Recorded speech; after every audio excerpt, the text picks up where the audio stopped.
Mbak Risna yang tidur sendirian di atas ranjang sambil memeluk guling, sambil menghadap tembok.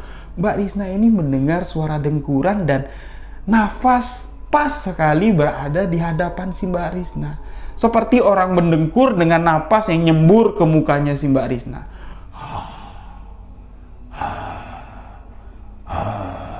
Suara itu terdengar jelas. Seketika suasana di kamar berubah menjadi suasana yang mencekam dan auranya pun semakin dingin.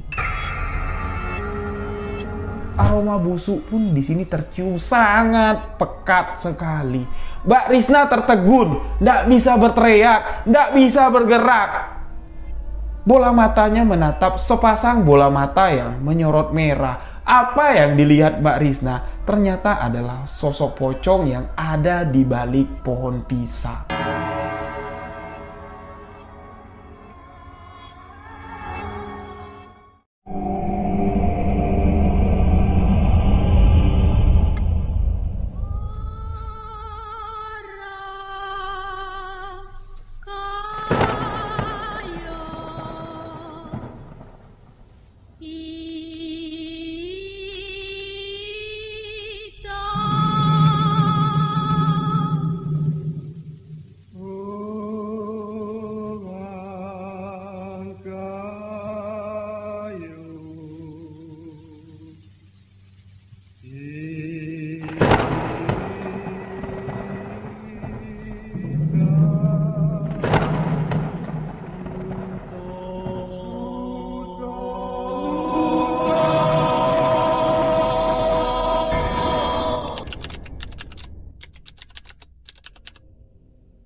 Bismillahirrahmanirrahim. Assalamualaikum warahmatullahi wabarakatuh. Halo sahabat sebuah kisah misteri, kembali lagi bersama saya Rio Wijaya di sebuah kisah misteri.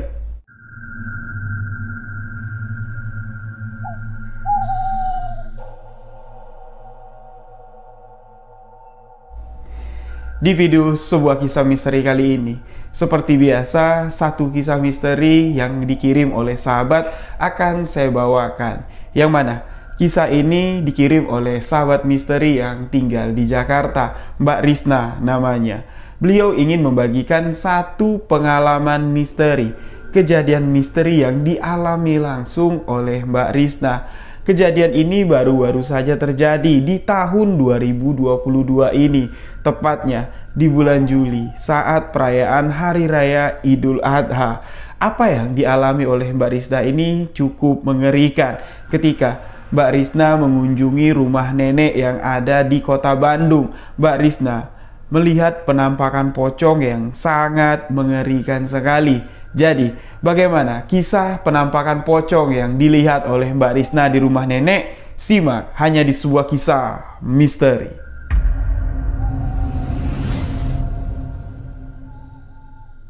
Sebelum saya menceritakan kisah ini, saya ingin mengucapkan banyak-banyak terima kasih untuk seluruh sahabat misteri yang telah mendengarkan kisah misteri yang saya ceritakan. Untuk sahabat yang baru bergabung, sahabat boleh mengklik tombol subscribe dan jangan lupa aktifkan notifikasi loncengnya agar tidak ketinggalan video-video sebuah kisah misteri selanjutnya. Sahabat bisa memfollow akun Instagram pribadi saya di Rio.wijaya91, akun Instagram official di sebuah kisah misteri official, dan ikuti akun TikTok sebuah kisah misteri. Link sudah saya siapkan di box deskripsi. Untuk sahabat yang baru bergabung mendengarkan cerita misteri di channel Rio Wijaya di konten sebuah kisah misteri, cerita-cerita yang saya bawakan semua berdasarkan kisah nyata pengalaman sahabat misteri. Kejadian yang baru-baru saja terjadi, kenangan yang dilalui oleh Mbak Risna, sahabat misteri yang mengirimkan kisah ini, masih fresh sekali di ingatan beliau. Baru beberapa bulan yang lalu kejadian ini terjadi, diceritakan. Mbak Risna ini merupakan asli kelahiran Kota Kembang, Kota Bandung. Kedua orang tuanya juga berasal dari Kota Bandung. Namun, di usia Mbak Risna yang baru menginjak 3 tahun, kedua orang tuanya membawa Mbak Risna untuk hijrah, untuk pindah ke ibu kota Jakarta. Di ibu kota Jakarta lah Mbak Rizna dibesarkan. Tepatnya sekarang di tahun 2022. Usia Mbak Rizna sekarang sudah menginjak di 28 tahun. Mbak Rizna di sini menceritakan pengalaman misteri. Bahkan beliau mengatakan, inilah pengalaman misteri selama hidupnya yang pernah dialami oleh Mbak Rizna. Mbak Rizna adalah orang yang cukup takut dengan kata misteri.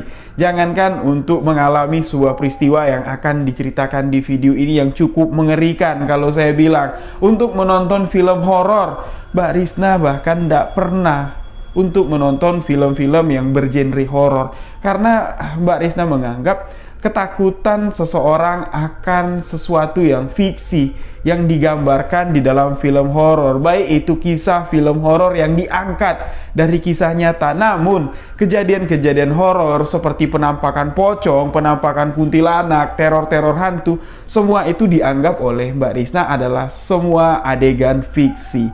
Nah, tepatnya di bulan sekitar Juni atau Juli, tepatnya di Hari Raya Idul Adha di tahun 2022, Mbak Rizna mengalami sendiri apa itu yang disebut kejadian misteri. Disitulah Mbak Rizna baru percaya apa yang dikatakan Mbak Rizna fiksi di dalam film-film horor ternyata memang bisa terjadi di kehidupan nyata.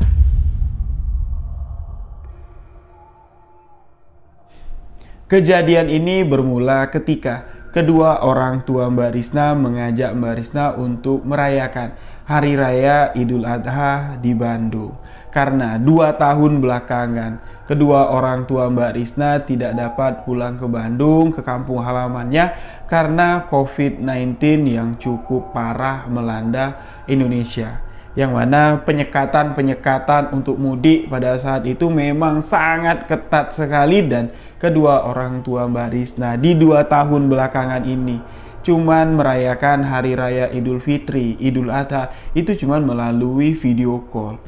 Ya, ngobrol dengan keluarga-keluarga yang ada di Bandung. Mereka sangat kesepian sekali, dan alhamdulillah di Hari Raya Idul Adha di tahun 2022 mereka diberikan sehat badan, dan keluarga dari Mbak Rizna pun di sini diberikan rezeki lebih. Mereka membeli hewan kurban tapi tidak disembelih di ibu kota Jakarta. Mereka lebih memilih untuk menyembelih hewan kurban tersebut di kota kelahiran, yaitu di Kota Kembang, Bandung.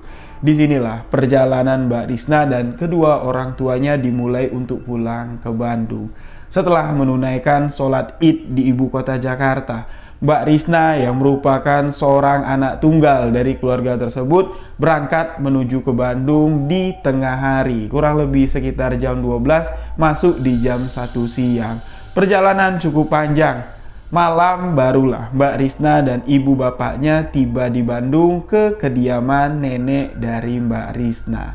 Di sini Mbak Rizna sedikit menceritakan latar belakang keluarga yang ada di Bandung, tempat atau rumah yang disambangi atau tempat yang akan ditinggali Mbak Rizna sementara sewaktu di Bandung. Dari Jakarta, tujuan mereka cuma satu, yaitu ke rumah nenek yang ada di Bandung. Nenek di sini adalah ibu kandung dari ibunya si Mbak Rizna. Kebetulan di Bandung neneknya masih hidup, namun kakek dari Mbak Rizna sudah meninggal dunia, sudah lama sekali. Di Bandung, di rumah tempat nenek si Mbak Rizna tinggal, ini merupakan rumah tua atau rumah keluarga dari warisan turun-temurun. Di sana nenek dari Mbak Rizna ini tinggal bersama bibi dan mamang. Bibi di sini adalah kakak perempuan dari ibunya si Mbak Rizna, sedangkan mamang ini merupakan adik bungsu dari ibunya si Mbak Rizna. Di sanalah bersama bibi dan mamang nenek dari Mbak Rizna tinggal. Bibi dari Mbak Rizna atau kakak perempuan dari ibu si Mbak Rizna ini merupakan seorang single parent. Beliau sudah berpisah dengan suaminya. Namun ketiga orang anak si Bibi tinggallah bersama Bibi di rumah si nenek. Sedangkan mamang, adik bungsu dari ibu Mbak Rizna, walaupun usianya sudah hampir menginjak usia 40 tahun, mamang di sini belum berkeluarga. Alasan kenapa mamang belum berkeluarga karena di sini mamang mengidap penyakit yang cukup aneh. Bisa dikatakan kalau si mamang ini mengidap atau mengalami gangguan kejiwaan. Tapi ketika Mamang ini dalam keadaan sehat, dalam keadaan normal, Mamang sama sekali tidak terlihat kalau beliau mengidap penyakit gangguan jiwa. Penyakitnya itu kumat-kumatan. Seperti itulah yang dikatakan Mbak Risna.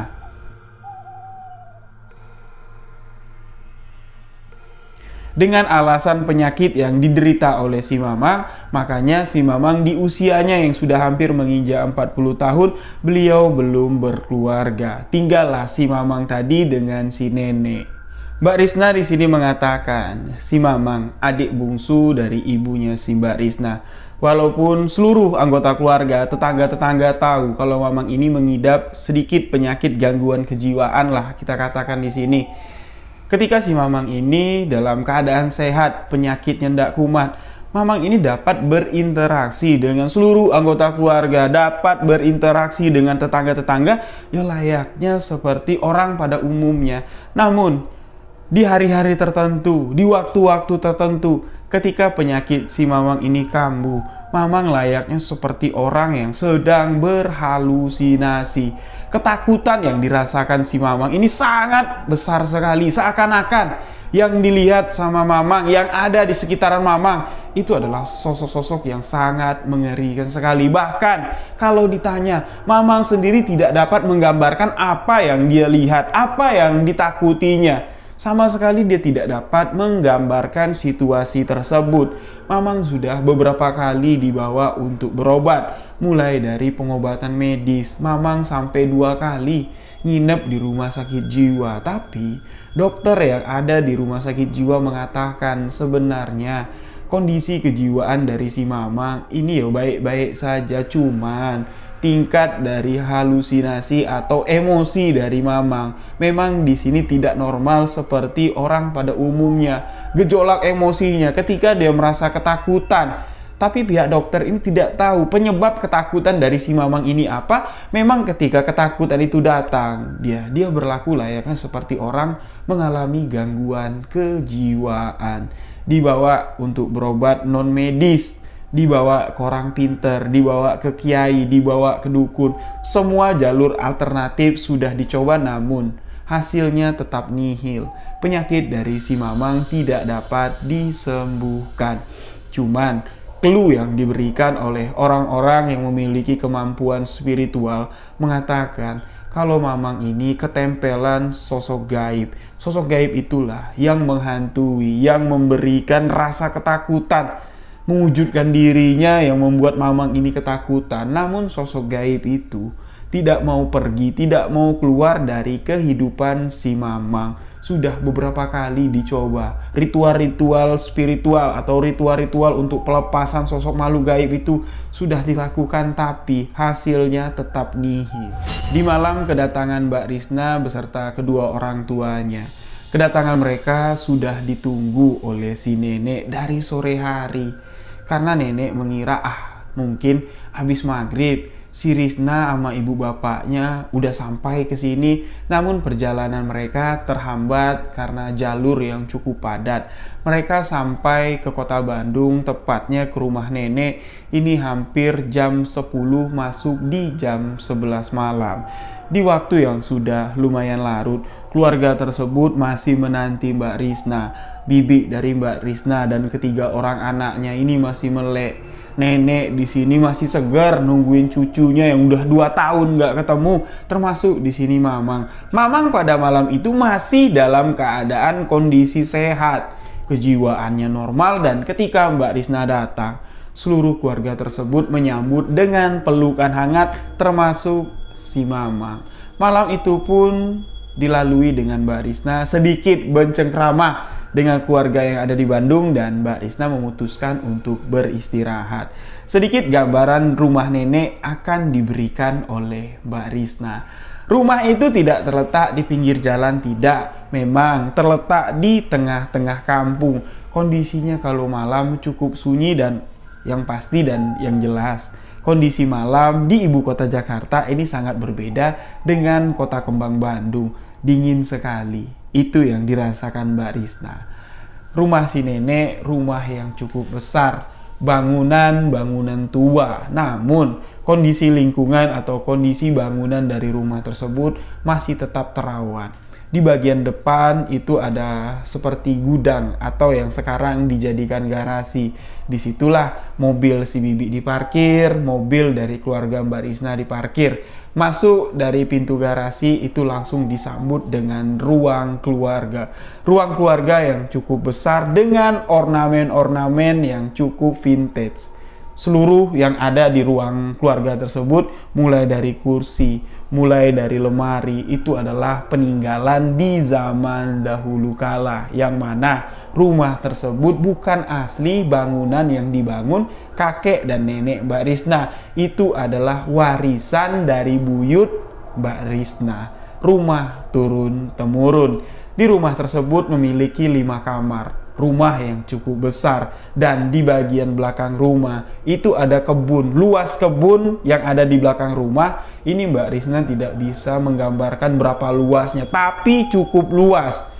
Kebun bagian belakang itu dipenuhi dengan pohon pisang. Sengaja ditanam pohon pisang agar tanah yang ada di kebun belakang tidak terlantar dan tidak sia-sia. Walaupun sedikit-sedikit pisang-pisang yang ada di kebun belakang ini dapat dijual dan sedikit bisa menghasilkan rezeki untuk si nenek yang usianya sekarang sudah cukup larut, hampir menginjak usia 75 tahun. Singkat cerita, di sini malam pun berlalu, pagi pun kini telah datang. Di pagi itu, seluruh anggota keluarga dari Mbak Risna pergilah ke masjid terdekat, ke tempat hewan kurban dari ibu dan bapak Mbak Risna ini diletakkan. Seekor sapi dengan ukuran yang cukup besar. Itulah hewan kurban yang dikurbankan oleh keluarga Mbak Risna. Setelah sapi itu disembelih, pihak keluarga dari Mbak Risna di sini disuruh membawa pulang beberapa kresek daging segar dari sapi tersebut. Seperti kebiasaan di keluarga-keluarga lain yang ada di Indonesia ketika merayakan Hari Raya Idul Adha, bukan cuma sekedar makan lontong sayur, kumpul dengan keluarga. Momen terbesar perayaan Hari Raya Idul Adha ini adalah bakar-bakaran. Momen itu pun tidak dilewatkan oleh Mbak Risna dan keluarga besarnya. Di malam kedua ketika Mbak Risna ada di kota Bandung, dari sore keluarga Mbak Risna ini mempersiapkan seluruh kebutuhan untuk bakar-bakaran. Daging segar sudah tersedia. Mereka di sini berencana kita sate aja lah, kita bakar-bakaran. Seluruh anggota keluarga, kerabat-kerabat terdekat, tetangga-tetangga terdekat ngumpullah di rumah besar tersebut. Ramai. Mbak Risna di sini menggambarkan ada sekitar 15 orang dewasa. Karena keluarga besar dari Mbak Risna ini berkumpul semua di sana, kehangatan keluarga pun terasa sangat erat sekali. Yang mana kondisi pada saat persiapan untuk bakar-bakaran sate, kondisi si Mamang ini dalam kondisi yang sangat normal sekali. Bahkan di sini Mamang ikut mempersiapkan bara api untuk membakar tusuk sate yang sudah dipersiapkan. Acara bakar-bakaran sate di sini dipersiapkan mulai dari sore hari. Namun bakaran sate ini betul-betul dimulai, sate mulai dibakar ini setelah ba'da Isya.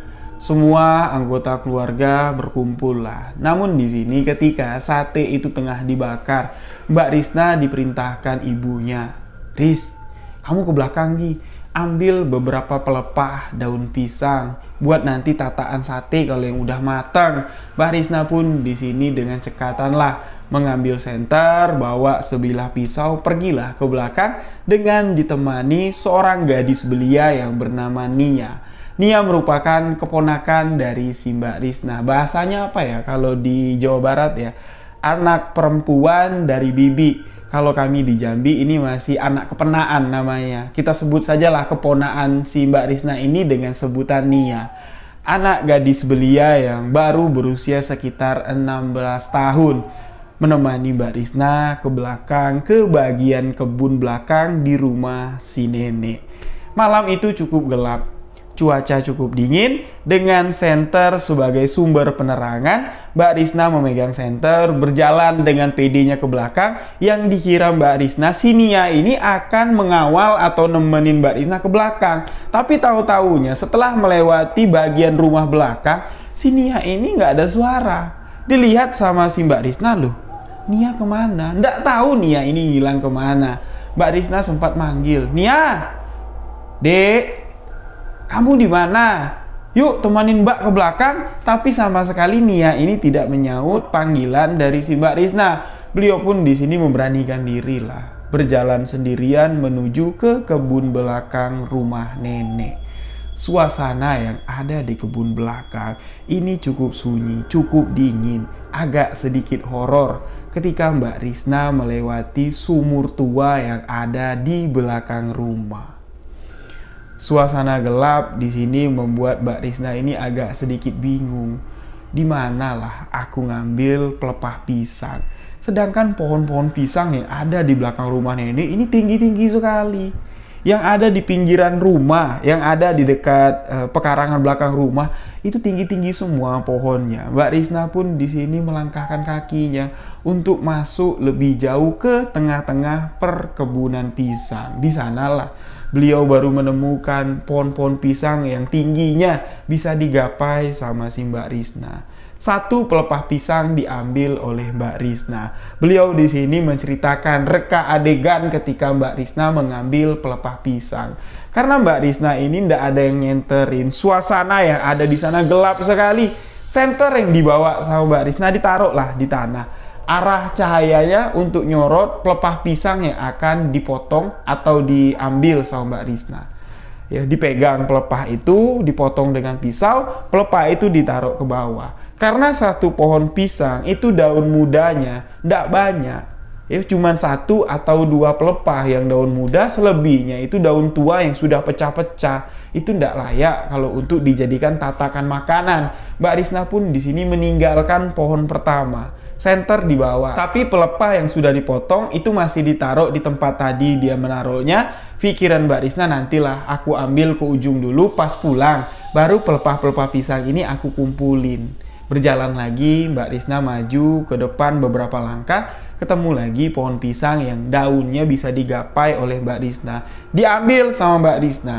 Sudah 2 pelepah daun pisang yang diambil, tapi rasanya kurang. Mbak Risna maju lagi ke depan dan di pohon pisang ketiga, sesuatu yang mengerikan terjadi. Seperti ketika mengambil pelepah pisang di pohon pertama dan kedua, senter itu ditaruh ke bawah. Cahayanya menyinari pelepah pisang yang akan dipotong oleh Mbak Risna. Pelepah pisang atau pohon pisang yang ketiga ini tingginya sejajar dengan Mbak Risna. Jadi tidak payah-payah lah beliau menggapai untuk mengambil pelepahnya, dan ketika pelepah itu dipegang sama Mbak Risna, tangan kanannya memegang sebilah pisau untuk memancung pelepah pisang tersebut. Apa yang terjadi, sahabat-sahabat? Ketika pelepah pisang itu diambil, sudah terpotong oleh Mbak Risna, ingin ditaruh ke bawah, sosok penampakan yang mengerikan terlihat dari balik pohon pisang. Wajah pucat yang sudah hancur, dibaluti dengan kain putih. Seketika di sini, Mbak Risna ini merasa bulu tengkuknya merinding, sampai bulu roma tangannya pun merinding. Aroma busuk pun di sini tercium sangat pekat sekali. Mbak Risna tertegun, tidak bisa berteriak, tidak bisa bergerak. Bola matanya menatap sepasang bola mata yang menyorot merah. Apa yang dilihat Mbak Risna ternyata adalah sosok pocong yang ada di balik pohon pisang.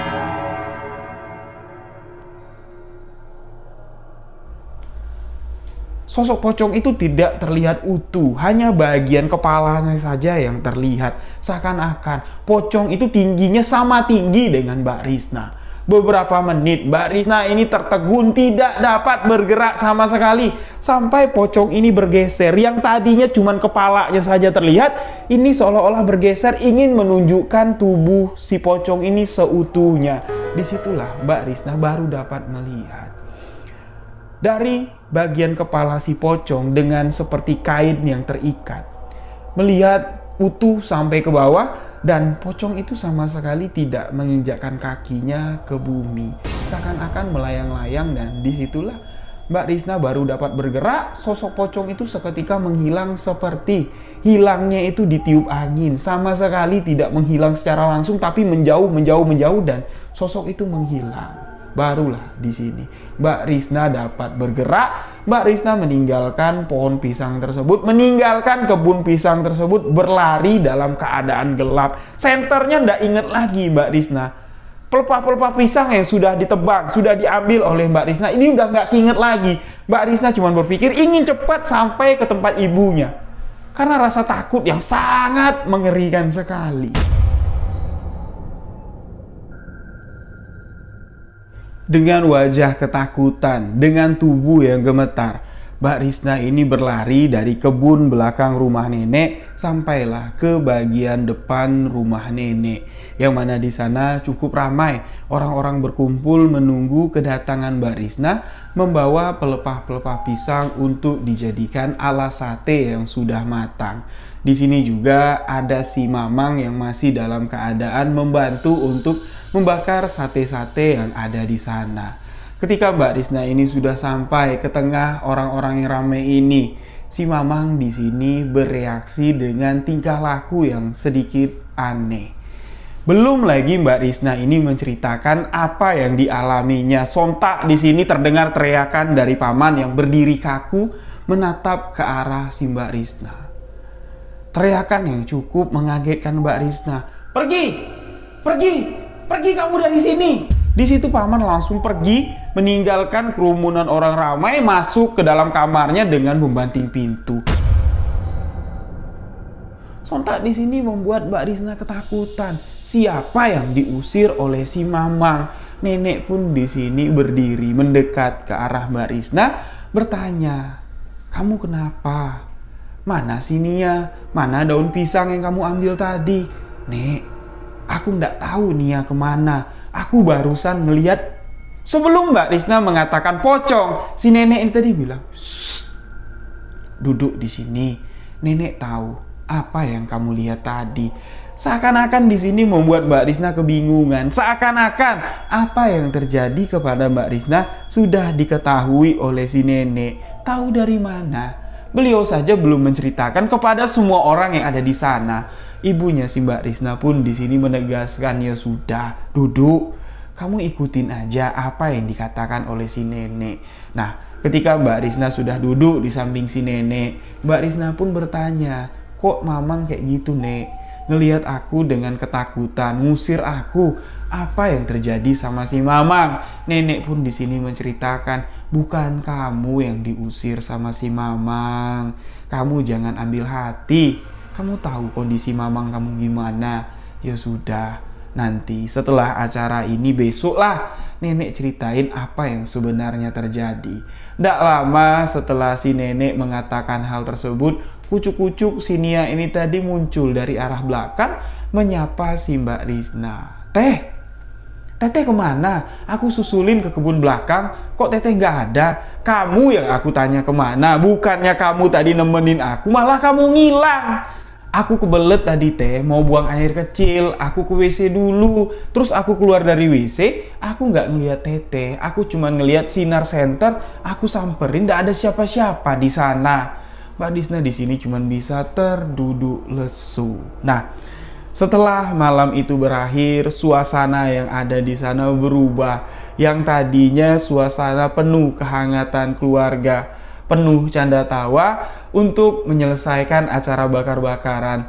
Keluarga Mbak Risna, kerabat, tetangga yang ada di sana lebih banyak memilih diam. Seakan-akan mereka ketakutan dengan suasana yang ada di sana. Beberapa orang yang ada di sana lebih memilih untuk pamit pulang, tidak menyelesaikan, tidak nyicipin sate yang dimasak di rumah si nenek. Nah, setelah malam itu berakhir, Mbak Risna pun di sini disuruh istirahat. Kebetulan Mbak Risna ini di kamarnya tidak tidur sendirian, dia tidurlah sama si Nia. Ketika malam hampir saja berlalu, sekitar jam 2:30 dini hari, lagi-lagi di sini Mbak Risna dikejutkan dengan sosok penampakan pocong yang tadi dilihat Mbak Risna di kebun belakang rumah. Kejadian ini sangat mengerikan sekali. Sahabat-sahabat boleh dengan seksama mendengarkan adegan yang akan saya ceritakan berikut ini. Di malam itu, Setelah Mbak Risna ini cuci muka, Mbak Risna pun tidak lupa untuk mengambil wudhu. Karena Mbak Risna ini sadar kejadian yang barusan dilalui oleh Mbak Risna ini bukan kejadian biasa. Baru pertama kali seumur hidup Mbak Risna ini melihat penampakan pocong secara nyata. Mbak Risna di sini ngambil wudhu biar bisa tidur dalam keadaan berwudhu, biar bisa terhindar dari gangguan-gangguan makhluk gaib.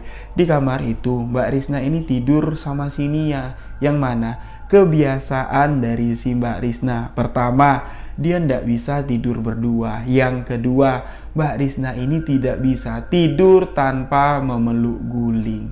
Solusi satu-satunya adalah dengan lemah lembut, dengan sedikit pengertian lah yang diberikan kepada si Nia. Akhirnya si Nia di sini ngalah tidur di bawah, karena tempat tidur itu ndak terlalu besar juga.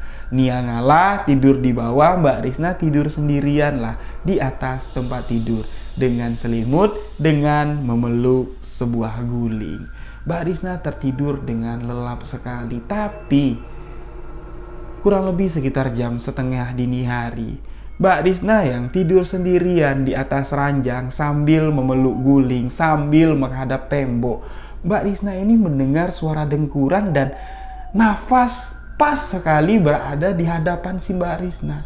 Seperti orang mendengkur dengan napas yang nyembur ke mukanya si Mbak Risna.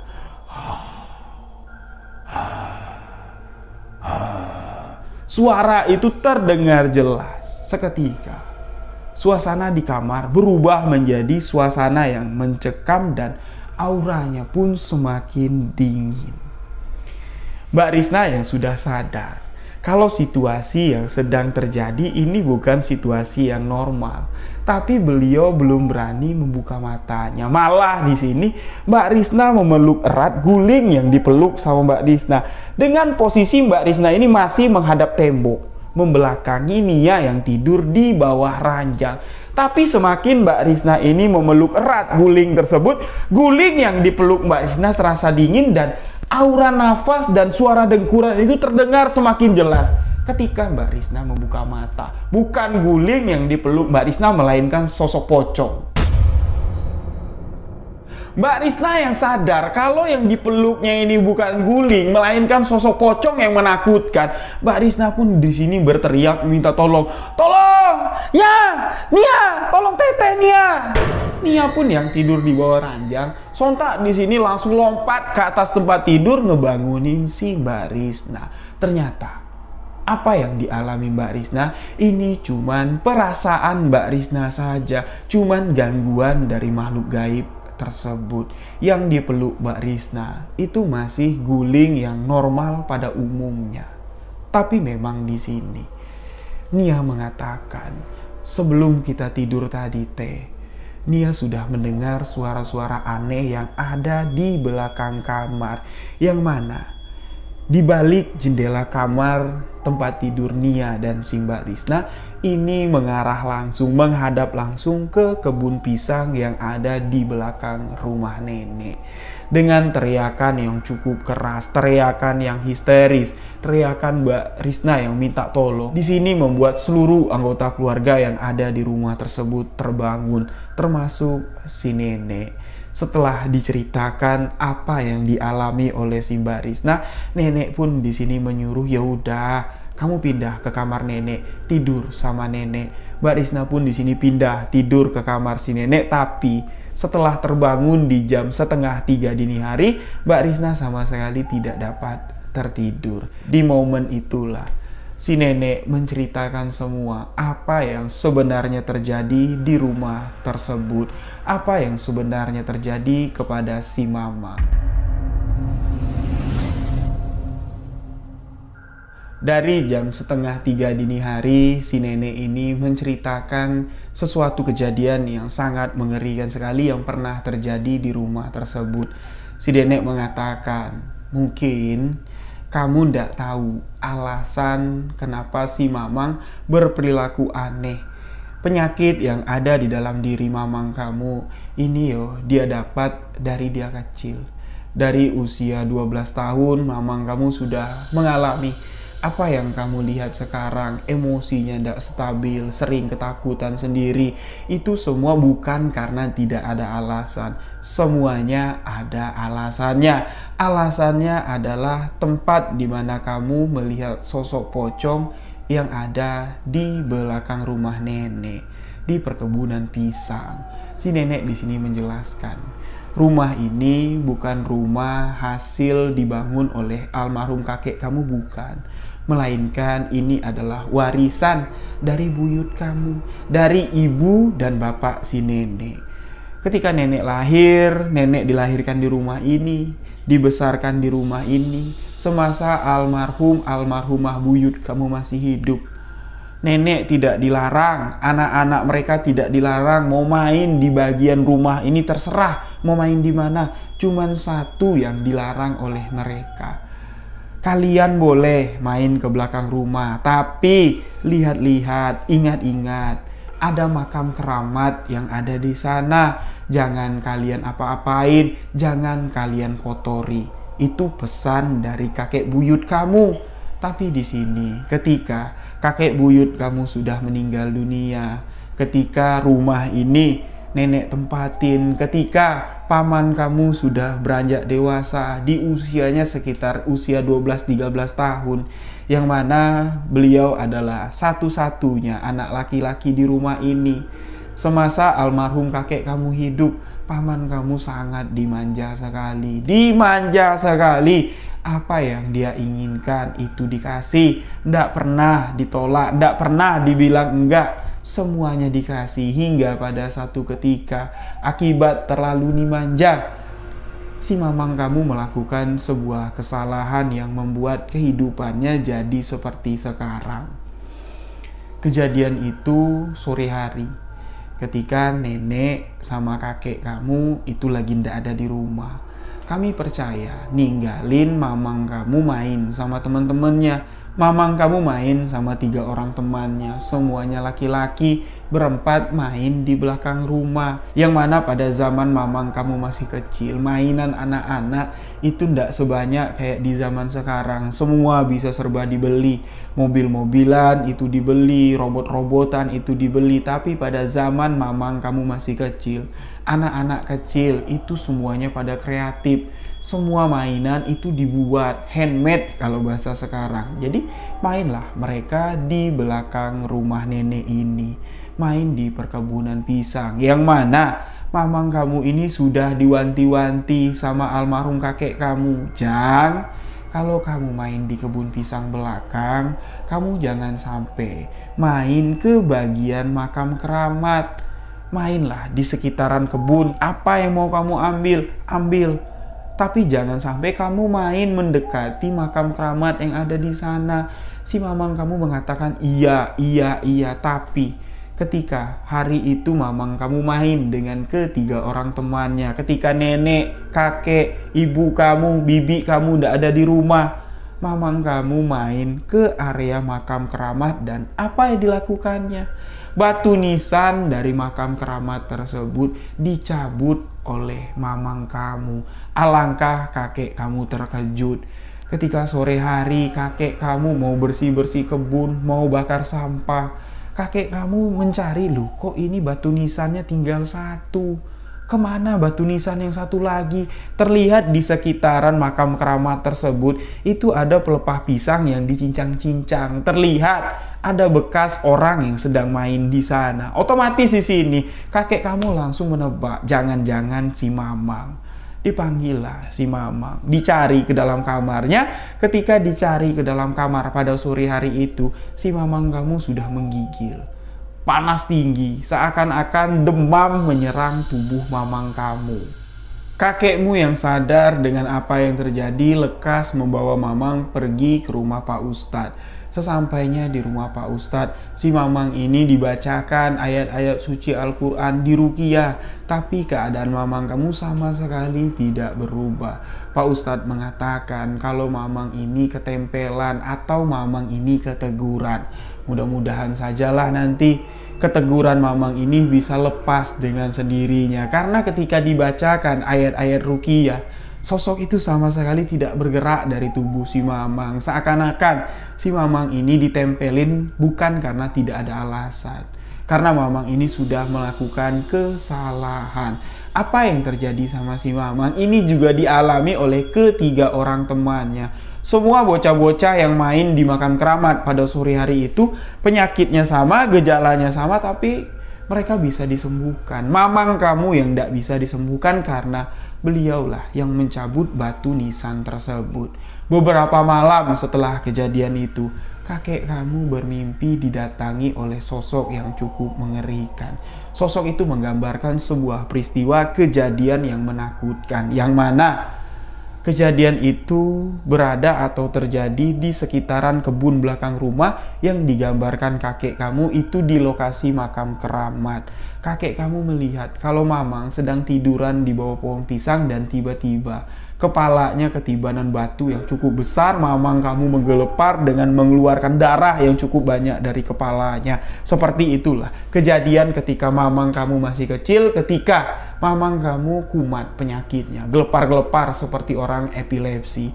Mulai dari hari itulah sosok penampakan pocong itu menampakkan dirinya di rumah ini. Yang mana sebelum itu nenek lahir di sini, dibesarkan di rumah ini, sama sekali tidak pernah terlihat penampakan pocong. Disinyalir penampakan pocong itu bermula setelah batu nisannya dicabut oleh si Mamang. Makanya ketika pada malam kamu ketemu pocong di kebun belakang rumah nenek, Mamang melihat wajah kamu itu menakutkan. Dia nyuruh kamu pergi, bukan kamu yang disuruh pergi, tapi sosok pocong yang mengikuti kamu dari kebun belakang rumah itulah yang dilihat Mamang, yang menghantui Mamang, yang disuruh sama si Mamang pergi.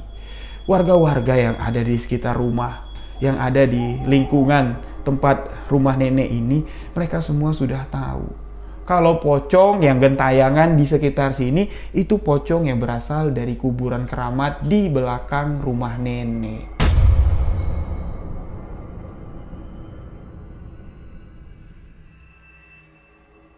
Mendengar penjelasan si nenek di subuh hari tersebut, Mbak Risna di sini membayangkan kejadian-kejadian yang mengerikan yang barusan dialami oleh Mbak Risna. Kemudian di sini Mbak Risna pun bertanya sama si nenek, terus apa hubungannya nek Risna dengan sosok pocong yang Risna temuin? Apa salahku? Kok pocong itu menghantui aku? Nenek di sini mengatakan ya mungkin salah kamu cuma satu. Kamu masuk kebun belakang, masuk ke tengah kebun belakang yang mana tempat kamu ngambil pohon pisang itu tidak terlalu jauh lagi dengan kuburan keramat yang nenek ceritakan.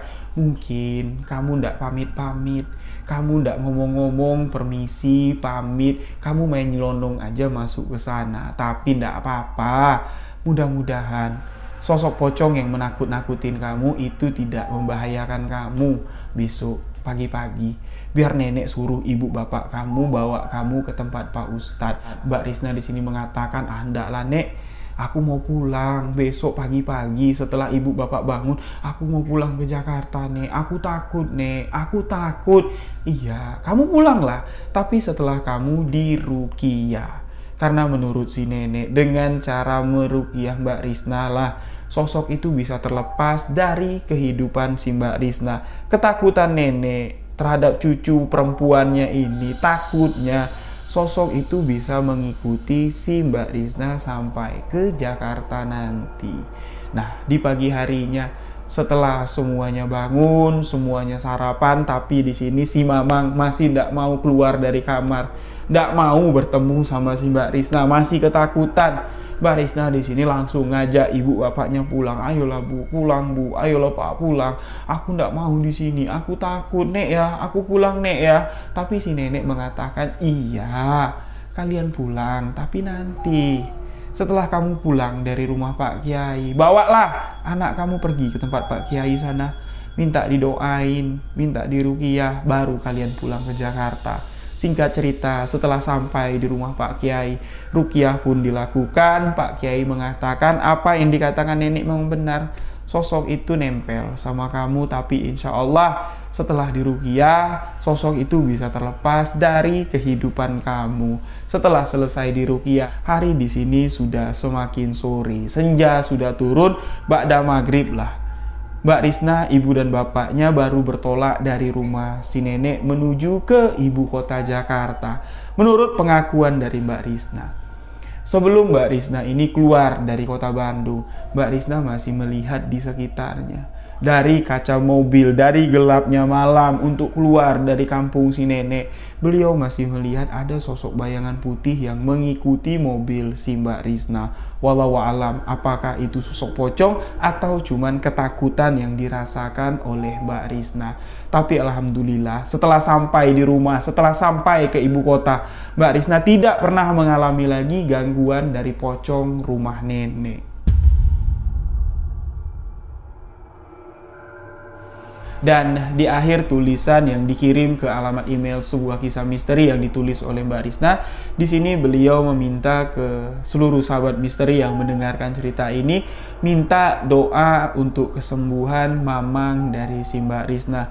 Semoga penyakit yang ada di dalam diri si mamang bisa diangkat oleh Allah Subhanahu wa Ta'ala. Mudah-mudahan mamang bisa kembali hidup normal seperti biasa, bisa menjalani kehidupan layaknya orang pada umumnya. Itu permintaan dari Mbak Risna. Amin, amin ya robbal alamin. Apa salahnya kita meluangkan waktu mendoakan sesama? Itu merupakan satu perbuatan yang sangat terpuji sekali. Mudah-mudahan pahala, nikmat, rahmat, rezeki dilimpahkan oleh Allah Subhanahu wa Ta'ala untuk seluruh sahabat misteri yang mendoakan mamang yang menonton video ini. Demikian sebuah kisah misteri yang dituliskan, pengalaman pribadi yang dialami langsung oleh sahabat misteri yang ada di Jakarta, yaitu Mbak Risna. Mohon maaf jika ada salah-salah kata, salah ucap dalam penyampaian video ini. Untuk sahabat yang memiliki kisah misteri, memiliki pengalaman pribadi, bisa kirimkan ke alamat email sebuah kisah misteri@gmail.com, atau sahabat-sahabat yang ingin podcast menceritakan langsung kejadian misteri, mau datang ke Jambi, ke studio sebuah kisah misteri, bisa DM ke official Instagram di sebuah kisah misteri official, atau bisa DM ke Instagram saya di rio.wijaya91. Kehadiran sahabat di studio sebuah kisah misteri selalu kami nantikan. Demikian sebuah kisah misteri kali ini. Saya Rio Wijaya mengucapkan wabillahi taufik walhidayah. Wassalamualaikum warahmatullahi wabarakatuh. Lebih baik menceritakan sebuah kisah misteri daripada menyembunyikan fakta di balik sebuah realita. Inilah sebuah kisah misteri.